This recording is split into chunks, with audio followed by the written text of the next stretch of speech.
If I was to suggest, I wouldn't suggest making business with friends. I don't want specialty coffee just to be drank by people with money. People with money. You know, when you build a business, don't do it for money. Welcome to the Impact Makers podcast, where we will be interviewing various key leaders and impact makers throughout our country, Indonesia. This podcast is brought to you by SPH Alumni Network and POV, Path of Visionaire. Without further ado, let's listen to our first impact maker, Yoshua Tanu. Yoshi won the title of Champion Barista for Indonesia 2013 till 2016. His team won again recently. And he continues to share his love for coffee throughout the years through his F&B ventures, Commongrounds, St. Ali, and Jago Coffee. So, hi Yoshi, how are you doing? Hey Grace. Good. Good, I'm glad you're good. Yeah. So let's start a little bit with your childhood. You went to an international school in Jakarta. Tell me a little bit about how you grew up, what kind of student you were in this school. Okay. In the school specifically, talking about PH, yeah? Yeah, SPH. Right? Yeah. So, actually in PH, when I came in, it was just built. I think it was the second year that it was just built. And so my parents had us go to PH, me and my sister at the time. And at first we didn't enjoy it because it was so far away again. We lived in Pondok Indah area and waktu itu belum ada JOR. So if we had to go to PH, we'd have to go to the ground streets towards Kebon Jeruk, and then baru tol all the way to PH at the time. Luckily, there's not as much cars as now, so it was not too bad. Tapi still, it was like an hour and a half away, especially going back. Gitu kan. So that wasn't a pleasant experience. Cuman, what was interesting is out of all of my schooling in Indo, yeah, mungkin PH was probably one of those memorable ones, which I found kind of funny just because I was there not too long sebenarnya. It was a brief period from third grade to sixth grade, only about 3 years gitu. So, but I think that's where I built a lot of great relationships with the people around that area. How I built a little bit more of social skills because the school's a little bit more open, not as I remember some of the schools that I went to before. It was a little bit more strict gitu kan ya. And PH I think it's a little bit more international, right? Yeah, more Western focused. So when you talk about studies, I wasn't a smart kid. Okay, my grades were bad, gitu kan, and I was borderline. I was selalu dimarahin my parents, gitu kan, just because I didn't do so well. But looking back, I think what I got from that was again sometimes grades is great, right? To move on and build a great career in your life moving forward, or like going to be a reputable corporate career path or whatnot. Cuman, when looking back, I think when you think about it, creating a great social environment is even more important. And when I remember about PH is always kind of, maybe because it's also me not having good grades, but it's always me playing with my friends or me always connecting with the friends. Whether it's through, sometimes we had these, we have to go through all the extracurriculars, horseback riding lah, yeah, kan, which is, when you think about schools in Indo, nobody does that. So that was very memorable. My first time riding a horse or whatnot. But the memorable part is you're doing with your friends. You make fun of your friends. You laugh at them if they fall. You laugh at them if they're afraid. You get the gun, and then you have new type of experiences in school. Like the ones I remember is this egg drop that we had to do.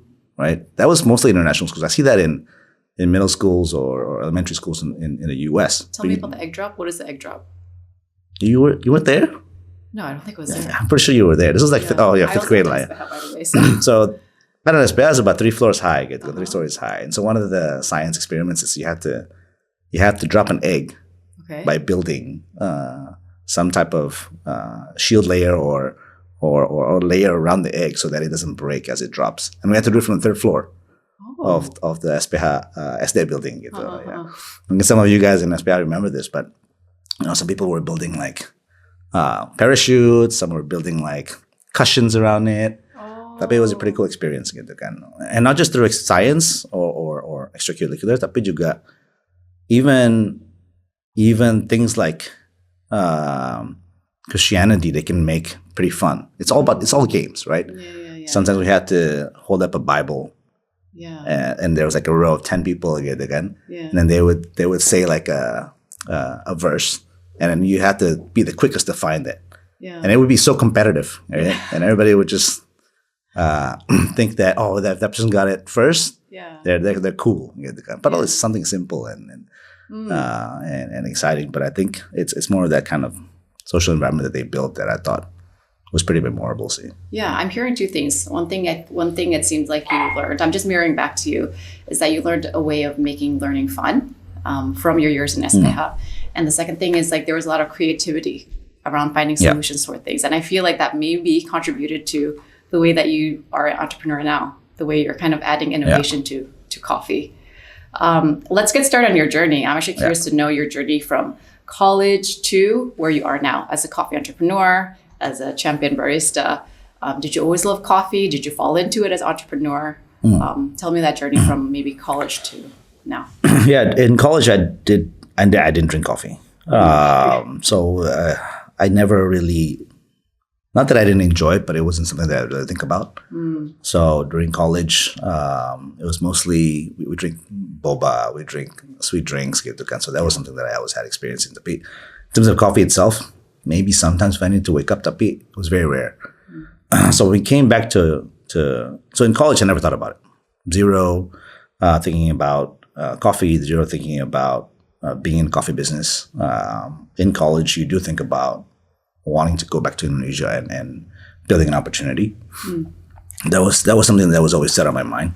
And I knew from the start, I didn't want to find a career path in the US, which at the time, it wasn't too difficult to find jobs. I probably could have find some easy job. I've always been set to going back to Indonesia and building something. So that was one thing that I was pretty sure, but it wasn't about coffee. Coming back, I didn't start off in coffee, obviously. I interned here and there in a few banks or whatnot, and a lot of it because I really didn't know what to do. Mostly was still going out with friends, partying, right? It was still in that phase that you're kind of like, I don't want to think about responsibilities. So I was just jumping around different internships. And then one day, me and a few friends, my closest friends, we got together and we wanted to start a business together. Like, maybe it's about time that we do something on our own. And that wasn't too far away from when everybody kind of came back from the US. And so when everybody came back from the US, we kind of brainstormed on what we saw and what we thought would be interesting to explore here, right? And what we saw was at the time, 2009, 2008 or so, when we started to brainstorm about a business. We knew that Trends came into Indonesia about 5 years later. Karena belum ada social media, which means that the speed of knowledge was a little bit slower, right? You can only gain those type of knowledge if somebody else comes back from the US and brings that knowledge in and brings that culture in. It's not as fast as now where you can just Google something and you chat GPT something and instantly you know what's trending in the US. You won't. So we knew that it was still about 4 or 5 years away, kind of a trend. Jadi we thought, before we left, coffee was a big deal, right? Specialty coffee was growing. Everybody was into third wave. We thought, in Indo, the coffee scene was pretty bare. Yeah. Right? There was only these mass chain coffee shops international coffee shops. Sorry, what is third wave and what wave are we in right now for coffee in Indonesia? Just to unpack that. Yeah. This is a longer conversation. Cuman, first wave is the introduction of coffee culture. Yeah, kan? Okay. I'm being very summarized. Yeah, I'm summarizing. In here. First one is introducing the coffee culture and coffee consumption behavior. The second wave is commercializing it, right? Okay. So these are big chain brands. Okay, like Starbucks. Okay. Coffee Bean, etc. Third wave is to reinvent and remodernize the way we think and see and drink coffee, which in this case is bringing that commercialization of coffee towards a more focused way of bringing out the potential of that product, right? So commercializing coffee just means that as long as everybody gets caffeine, as long as everybody understands what coffee is, that's fine. Okay. But third wave is digging deeper into what that means as a product, right? What is coffee? Is it just dark, bitter, strong, aromatic flavors? Can it be more than that? So then people start to experiment on the processing side, on the harvesting side, on the roasting side. Okay. And that's what creates kind of this third wave of bringing out different characteristics of the coffee itself out. I see. So when you were here in 2009, there wasn't the third wave coffee yet, or was it? There was maybe only one brand. Okay. Yeah, that was already here, and then the rest came in during the same time as when we came in. Okay, interesting. Yeah. Okay. And it was like a coffee school gitu. Okay. So it was very new banget gitu. Yeah. And then fourth wave, there's not a unified decision on what fourth wave is. So when I'm talking about fourth wave is what I think fourth wave is. Okay.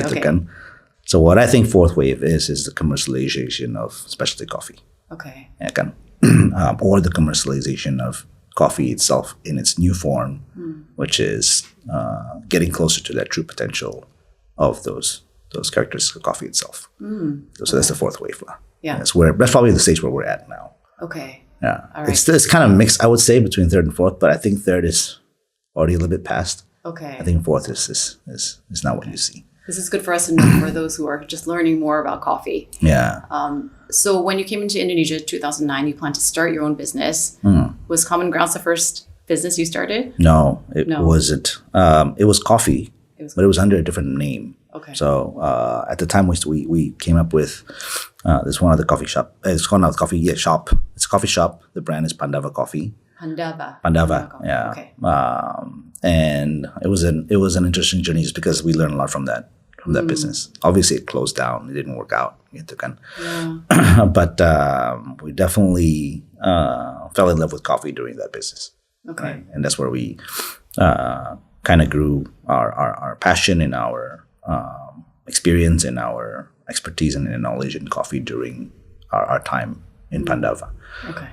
And during our time in Pandava is when we, the love of coffee. People ask, how do you start from drinking zero coffee to being able to love coffee that much? How does that form? And I think it's mainly feeding off of curiosity, right? Meaning, when you try something, let's say coffee, for instance. Like for me, I when I drank coffee, I had one experience, and I thought, oh, okay, this is not too bad. And then if somebody gives me another coffee that's totally different, then it makes me think a little bit more. Oh, now I have two spectrums of this type of product, which means what other spectrums can I find, right? So then you start to try different coffees again, and maybe you'll find the same spectrum, but usually, most likely not. Usually, you'll find a different experience as well. Okay. So then it brings me to that curiosity of, oh, hey, there's so many things in coffee. Where does it end? So it never ends because you always keep trying. But the more you try, the more you understand about the product, the more you dive deeper into the product, which then makes you a little bit more passionate about the product just because you know more about it. And that helps a lot in life and business, meaning like if you're good at something and you're always diving deeper and learning a little bit more about that thing, there's something in you that triggers what do you call it? Like it's in my sense, I would say it becomes more of in a business, a risk-driven approach, right? Meaning, oh, hey, do I want to try more of this? Do I want to try more of that? Yeah. Which one do I like? Which spectrum it fits best for me well? And I think that sums up to me similar to life. In life, I feel the purpose is you have to experience everything. The highs, the lows, whether the highs is happiness or the highs is fear, or the lows is love, or the lowest is like poverty, whatever it is. I think it's something that you have to find yourself to be able to feel all of that so that you understand which spectrum you want to be in. Yeah. and what you're comfortable in. Yeah. And in coffee, that's what I felt. There's so many things that I tried and I loved that eventually I found the spectrum that I like. Yeah. And the line that I like, and that's where what also got me into competition a lot more. Yeah. Actually, tell me a little bit more about that, because it sounds like throughout your first business and Pandeva, right? Yeah. Like there was a season of self-awareness and self-expansion, and then you kind of found like your passion, so-called, right? Or your passion in coffee, but it sounds like you were an entrepreneur first. And then you became really into the love and art of coffee. Yeah. So what made you decide to enter into competitions instead of, I don't know, forming a team to compete? Well, one, you can't form a team. You will form a team automatically. Tapi it's at the end of the day, it's an individual competition. You go at it by yourself with a team lah, but you're going at it alone on stage. But the reason why I joined competition at the time was, so we had the competition was always there, and competition always deemed to be a bit more reputable in the especially coffee industry. Okay. Right. And so we always told our baristas to, hey, go join and see if you can win it. If you can win it, then it's good for the brand. And they joined, and obviously they lost. They lost like devastatingly, and they didn't get it. So I was like, dude, like, why don't you try something else? Why don't you try this? Why don't you try that? Why don't you do this? Why don't you do that? When it comes. And obviously they don't listen to me because they think, oh, you're not in the competition. You don't know what we're going through. You don't know what they want. So why would we listen to you, right? And so I thought, okay, fine. You don't want to listen. I'll join the competition. Oh, you felt challenged. Yeah. So I was like, if I score higher than you guys, then you have to listen to me and what I tell you. Yeah. Say, okay. So I joined. So that was the first purpose is, hey, okay, I wanted to step into my team's shoes to see, okay, what is it that they're struggling with. And I joined the competition. Obviously, I lost as well. So then I experienced what you experienced loss and failure. And obviously, I knew, okay, the competition it's not just that. It's a bit more difficult or a bit more complex than what I thought it was. But for me, I'm a very competitive person. I see. And so when I joined it and I lost, I had a sense of how I'm pretty sure I could win it again. I'm pretty sure I can win it. And it's just a mindset that I'm always like, I think I know what to do next. I know what to do this. It doesn't work at all for everything. Yeah, I mean, okay. I think about it all the time, and I fail a lot of times that I think that way. Right, but in this sense, it was conviction that I had because I thought, oh man, this is pretty fun. And I really enjoyed competition.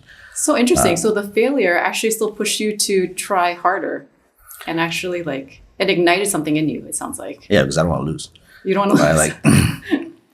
Yeah, I know I could do better. Yeah. One, and I know I could do better than most people. Yeah. I think it's more as simple as that. More simple as I don't like to lose. And so when I joined it, I lost. I thought, okay, I'm going to join it again.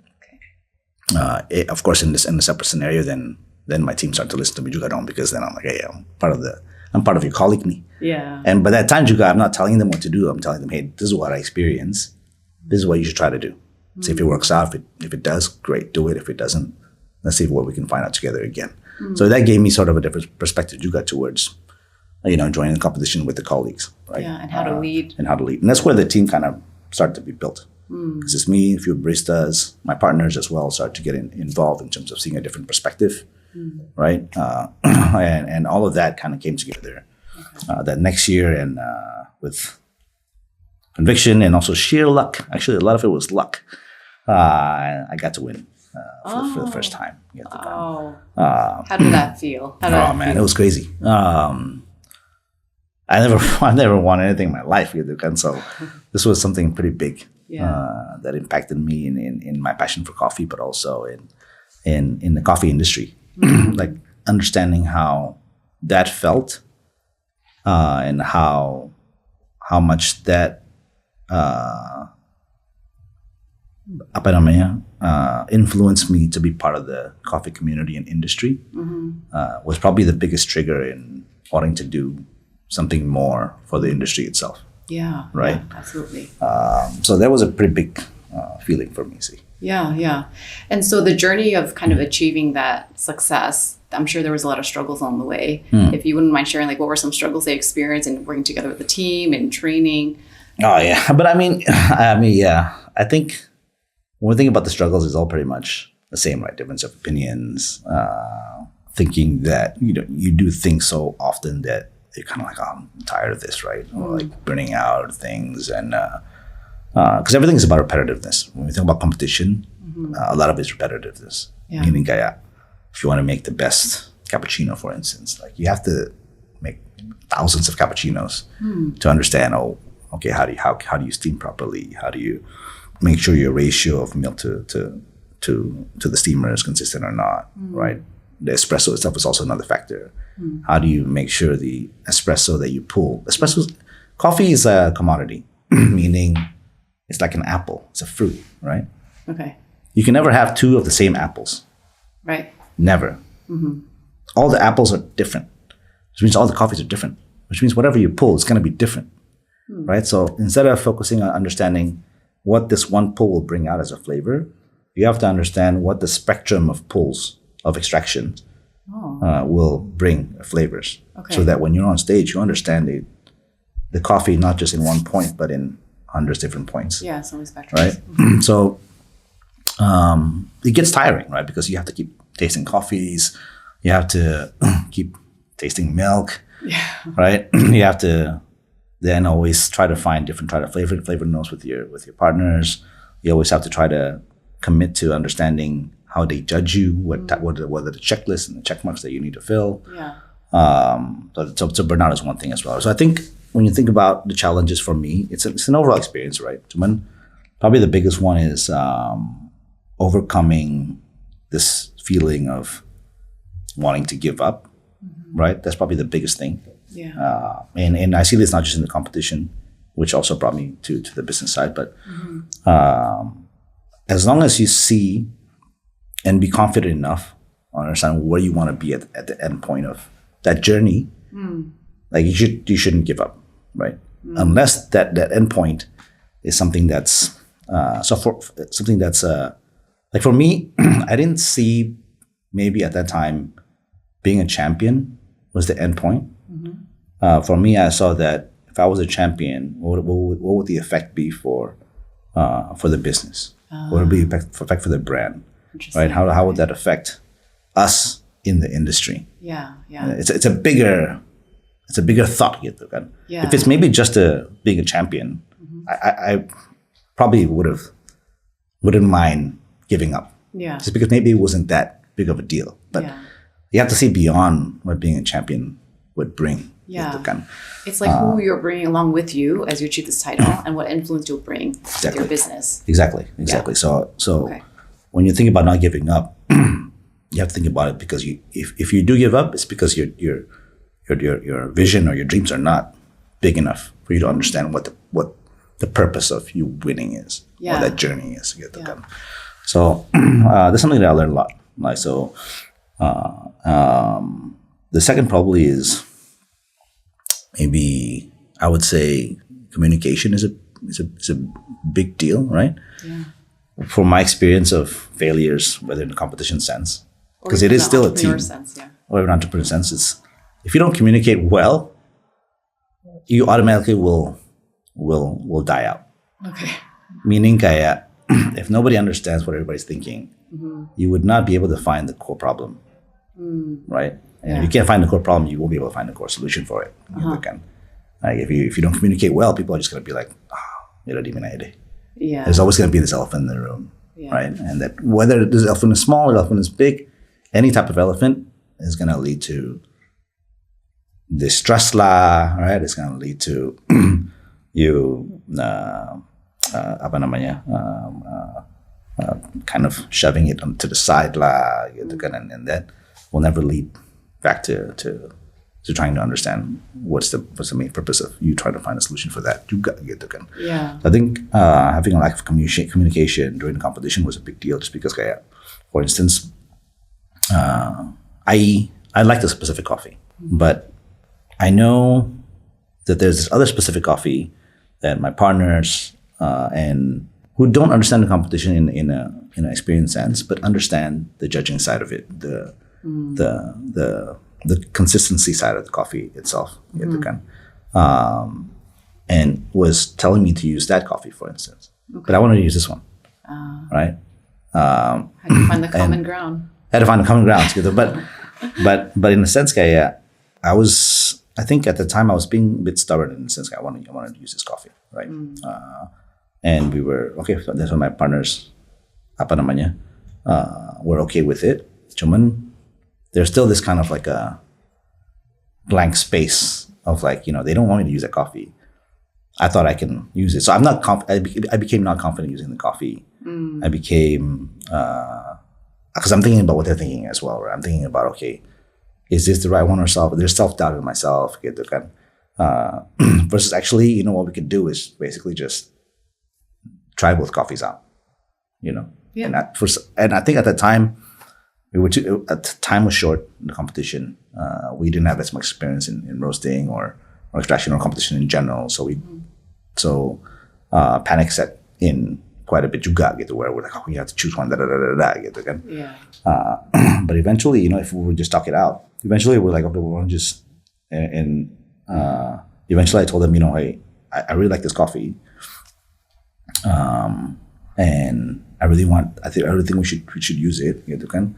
Do you think maybe we can? I don't mind trying your coffee. Let's give it a try and see what the consensus say. But I feel like this is the coffee that we think we could win, right? And when I said that out loud, I think that's when my partners understand that, okay, this is what he wants to do and what he feels comfortable in doing. Versus me not saying in the beginning. Yeah. But I was sort of like, I love this coffee. Bahasanya nggak enakan gitu kan, benar. And nggak enakan leads to one, you lose a lot of time. Ya kan? Because your time is spent just thinking about what you feel bad to say anything, or disrupt somebody's feelings gitu kan. Yeah. But actually, in reality, you might not. Gitu kan. In reality, if you just say the truth, people usually can take it the truth. Yeah. Okay. So in your journey in competing and also in entrepreneurship and building all these, I'm going to call them coffee empires. Did you have like a mentor, someone you were inspired by throughout the journey, and how did they like play a role in your life? Yeah, I think I would say my partners are my mentors, right? Of course, I do have some mentors that are a bit older, but I think these type of mentors, I usually ask more for advices that are specific to a category that I want to learn from. For instance, I have a mentor that's very close to the government sector, right? Who's a bit older. So I would ask him about different types of approaches, different types of networking. How does he do it? What's his journey in building his way past that way? Cuman, that's not a business sense, right? It's more of a more service related skill to learn from. Tapi in terms of the business itself, a lot of the mentors come from the community, right?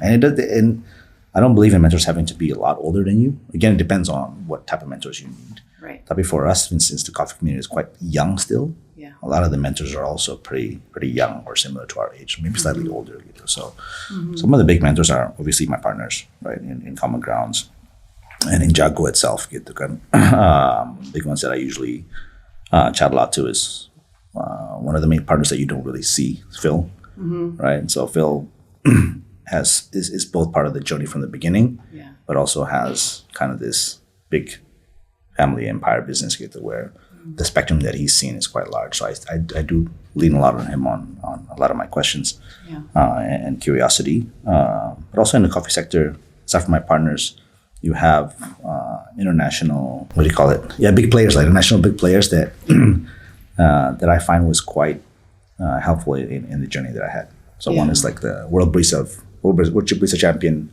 2014. He was from Japan. Hide. So for him, he's not a lot older than us, younger, but he's traversed more internationally in the coffee world. He's networked with a lot more people than me in the competition sense. He's in also the business sense of the coffee industry. Okay. So what I feel that I need from a mentor is people who have a lot more experience and knowledge than me, that I can absorb from. Yeah. Gitu kan. And so for me, it's a few things that I want to try to find in a mentor. If I feel he's part of the journey, he has a big understanding experience. So for him, the mentorship is more towards he knows what I'm feeling, so I can get advice from him on the journey of this feeling to our process of becoming something else. Yeah. Versus Hide, where he understands this industry so well, he has so many experience and knowledge of a person that I find his advisorship for the different purposes of a business journey in coffee, for instance. Same as Pazupra, which is my late mentor, who was very big into this the governmental sector, where I found a lot of mentorship from him through navigating the different political spectrum. Yeah. Obviously, for me, I feel there's a lot of mentors in my life. It doesn't have to be like specific big persons, but I feel these are the three that I usually try to always pillar myself towards every time there's an issue. Yeah, right? In absolutely. my life. I love that you have a variety of mentors, because I think it's very healthy, rather than being a bit more focused on one person and how they live their life and how they do business. I'm really curious. This is my personal question on kind of peer mentors, because I feel like they've played a big influence in your life and your journey. In terms of peer mentors, you mentioned a few of them are actually your partners, and I'm curious to know what your take is on working with friends. A lot of people want to get into business and work with their friends, and they're scared. They're like, oh, it's going to break up the friendship. And what are the guardrails around that, or what are some advice around that? It's difficult. I think I got lucky. Okay. Right, to find partners who are friends from the beginning, and friends who are also understanding and logical and having kind of a shared vision. But that's not something that I find is for everybody. Okay. If I was to suggest, I wouldn't suggest making business with friends. Oh, interesting. Yeah. Unless you've known them for a long time, unless you know their personality very well, unless you understand their mindset fairly well, and then you can kind of adapt them towards what type of business you want to make with them. Yeah. But not every business and every friends can fit together in a business context. In a business context. Yeah. So it's a very specific partnership that you need to form and build, right? Even with us as friends, obviously, it's not always all smooth sailing there. We've had arguments. Yeah. We have arguments all the time. Yeah. Tapi, because we value friends more than the business, we can overcome that quite easily. But some people might not have that same mindset, right? Like, how strong is your friendship, right? Yeah. It's definitely a true test. Yeah. Right, which I thought, if you want to do it, you can do it, and you can truly understand if they're your true friend or not. Okay. Right. So if you want to do that, it's a good test. Yeah. So when I feel it's definitely very challenging to do business with friends. Yeah. In a general sense, I think we really got lucky. Yeah. You get to see. Yeah. And for me, you guys, not just friends. One of my business partners is my family. So it's even harder. Oh, I don't usually do business with my family. Yeah.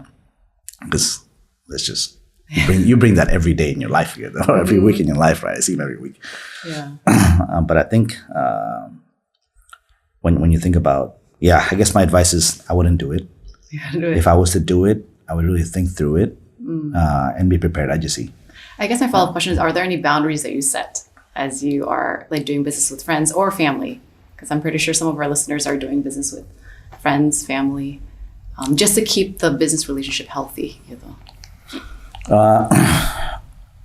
don't have boundaries, but what I found very helpful was that every person in the business should have their own, each role.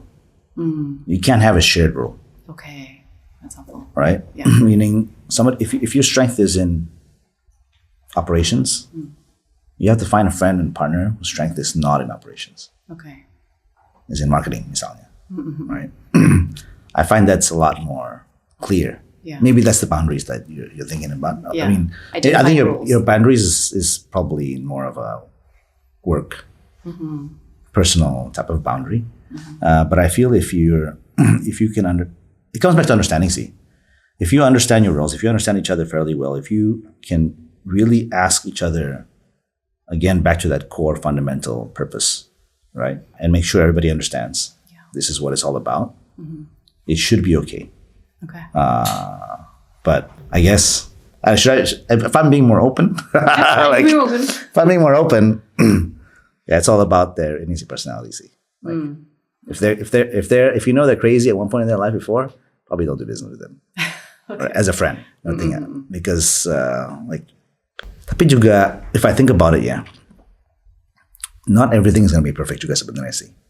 So sometimes you as a person, even if your friends are, if you have business with your friends and it's difficult, sometimes you have to look at yourself juga sih sebenarnya sih to see if it's you or not. That's number one. Number two is, are you able to become flexible and adapt yourself to the environment that you're in now? And I think that's one of the biggest things that I learned in building a business and leading the business is all of your employees are different. And so for you, as the leader of the business, you kind of have to adapt yourself with everybody. Yeah. Right? You kind of have to play that part and try to understand, try to navigate your way through every single individual person, which every single individual is going to be different. And I think it's the same thing if you're doing business with your friends or partners. So maybe I take it back that it's not a bad thing to do business with your friends or partners or your family, but it's if you are ready personally to do it and being able to navigate and be flexible to do business with them. It's like commitment. It's like a marriage. It's a marriage. Tapi it's a marriage that you have to learn to navigate. Small businesses are easy to navigate because you're a small team. Usually it's easier to fit everybody together. But once you start to grow the business, you have more individuals with better skill sets, with better mindsets. It's smarter than you. Yeah. Then you have to understand how to navigate through that as well, right? Yeah. And I think that's where it's kind of it's a similarity towards a family and friend thing, where maybe they're not smarter or better than you, but emotionally they're a bit more fragile than you, or they're more creative than you. Yeah. Then you have to adapt yourself to that creativity. Yeah. Right? If somebody's super good at doing branding and they're so creative and the whole business, let's say your business is art, then you have an artist. An artist is not easy to work with. Yeah. But if you can navigate yourself and adapt yourself to working with them, then you can have a smooth relationship. You just have to be able to understand how to take it. So I think that's what the family and friends are for. Yeah. But maybe my main point is you just have to. Then it comes back to, so I was wrong. I think it's okay to do it. Adapt yourself to it. But the main point is make sure they have a purpose. Yeah. Maybe that's the main thing. Yeah. Right. So if your friend or family has a purpose, then you can adapt yourself to be flexible enough to work. Jangan teman-teman aja terus masukin gitu. Benar. Yeah. Correct. They need to have a clear purpose on why they're in that company. Yes. Okay. Well said. Thanks, Yoshi, for that. Yeah, that was a long winding thing. Yeah, because I think you were thinking I was thinking about it. Yeah. It's good. I'm asking the questions that make you think, Yoshi. Yeah. Okay. It's not good. Okay. I have two questions for you. Last questions. I've noticed that you've been actually really creative in terms of bringing coffee into Indonesia, whether that's Jago. And you're going to expand a little bit on what Jago is, as well as I know that your most recent, I don't know if it's your most recent Commongrounds has a tennis court now. So I feel like sports is now infused into coffee. Into coffee. Yeah. So what more do you want to see within the coffee world? Since you're being so creative with it, I think with the coffee world now, for me and my partners, for me personally, it's all about now how to change the industry, how to build and bring a big change in the industry. And what is that next step forward? Because we've been in the industry for so long. Yeah, we usually know what goes on from before. We usually can see kind of, after you build yourself into the business for so long, usually you kind of see the trends moving forward and what's going to happen next, or what you think is going to happen next, whether what we get wrong is usually the timing, whether it happens next year or it happens in 10 years. And so the one thing that we always want to try to do is to build something that's a bit more nuanced to the industry, tapi not in a particular sense to have one purpose gitu. Jadi Jago and let's say Menteng Tennis Club is two very different things, two very different purposes, right? Jago, as an introduction, gitu kan, is a mobile coffee cart, right? Kopi keliling, gitu kan. And it's not a a new model sebenarnya in Indonesia. We're all about kelima, kopi keliling. It's been there for a long time. What I see is how do we improve and remodernize what's already there.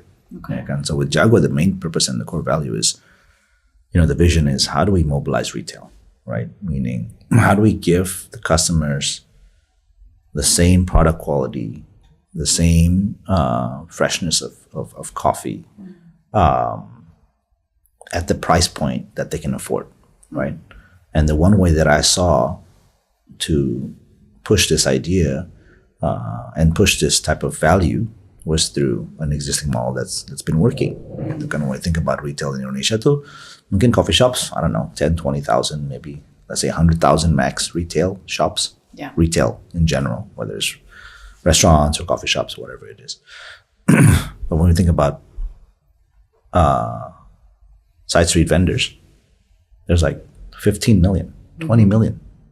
So then it makes you realize what the true model of a retail should be in Indo, right? Should it be a 100,000 retail model, or should it be a $20 million retail model, or 20 million individual retail models?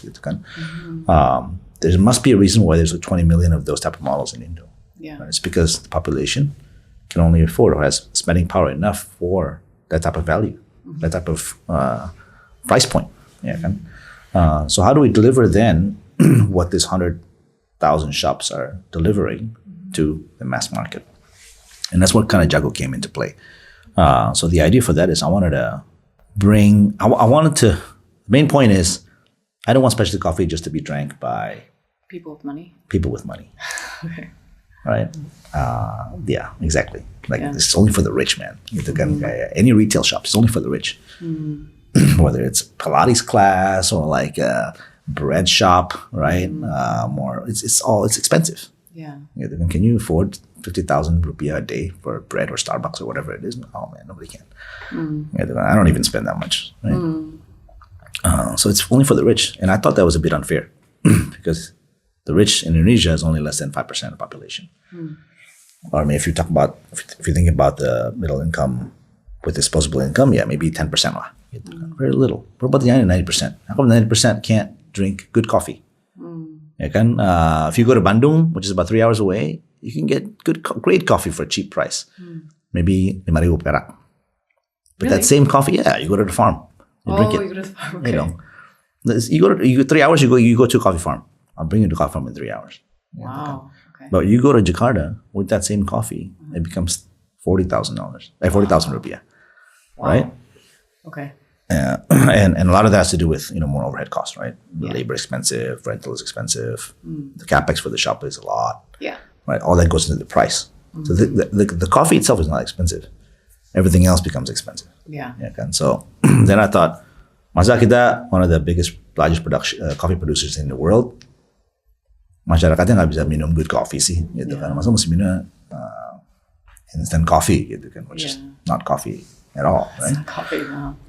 So the idea of Jago was, how do I bring great quality coffee, ideally specialty coffee, for everybody else? Because now it's just limited towards the niche population.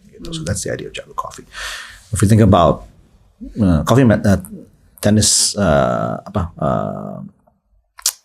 Menteng Tennis Club, which is our newest shop for Commongrounds. This is actually my partner's idea, Aston's idea. So his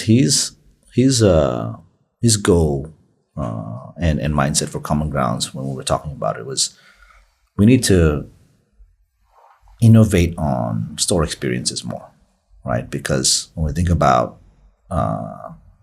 coffee, it's all either coffee chains, which has zero experience. It's just takeaways, right? It's just a kiosk that does takeaways. And you don't even take away yourself. It's take away through Gojek or Grab or whatever it is, right?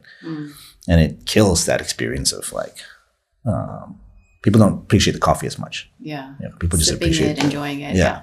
They don't appreciate how it's made. They don't appreciate how it's tastes. And that's why a lot of it has to do with adding more different flavors to the coffee. Because they just want you to feel it's like a dessert drink versus like a coffee drink. So we thought, when we see the trend of, and those are usually the easiest to get into. It's a very low barrier to entry. It's cheap to build a kiosk. It's cheap to get syrups and to get cheap coffees. It's very easy to open a kiosk shop. And we thought, kalau gampang berarti new coffee business incomers are probably going to start there.